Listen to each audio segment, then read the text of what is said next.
Hey, what's going on, everybody? So, tonight I'm going to be talking about the Grubhub card because officially it's active everywhere and it's active here in Los Angeles. So, from what I've seen from other streams or from people posting things, um, I would only do them as long as the pay makes sense.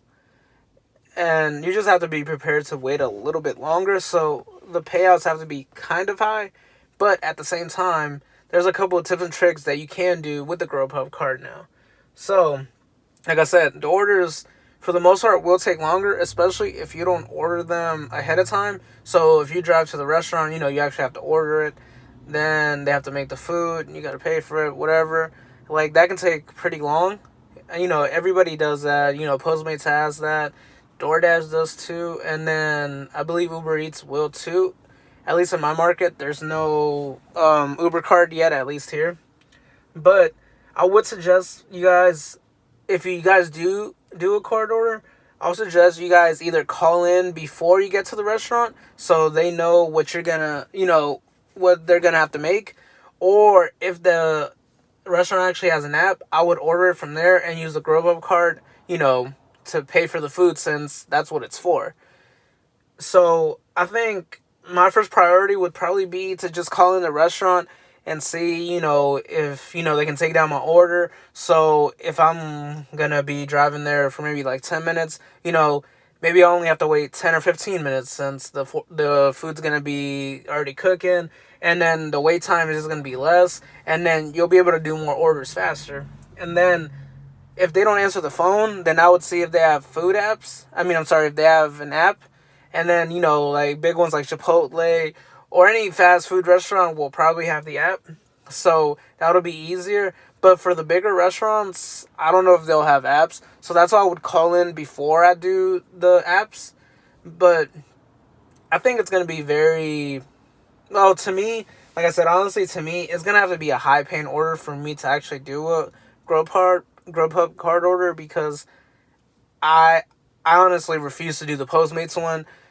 I rarely did the DoorDash one. I think I did two of them just to experiment. But then, sometimes with the what's it called, the DoorDash one, you only have to pay. So the food is already being prepared, and when you get there, you just pay with your red card. So for those ones, actually, a little tip there.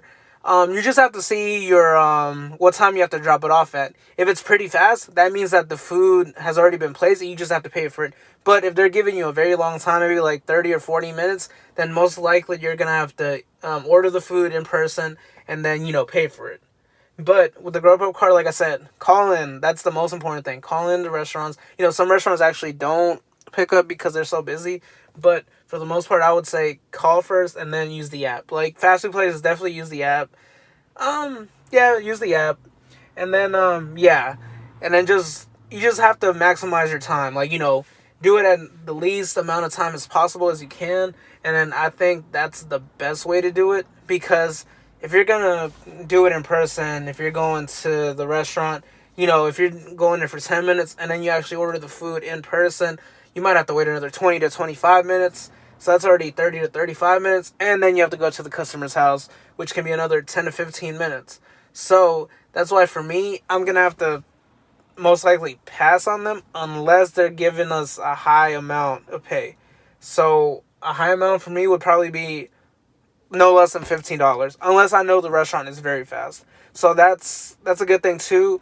If you know the restaurant, you'll know the speed of it, and if you feel like they're pretty fast, then I would do it as long as it doesn't take too long, like I said. Because the goal is to make as much money as you can, and the card orders usually are the opposite. They take so long, and then, for the food to get prepared and everything, so you'll make less an hour. That's why I would need a lucrative offer, and then one that's not too far from the customer. So, but for the most part, yeah, like I said, I'm going to be avoiding them. Like, I don't know what you guys are going to do. But I would mostly avoid them. But if not, then do what I said. But yeah, anyways, guys, have a good night.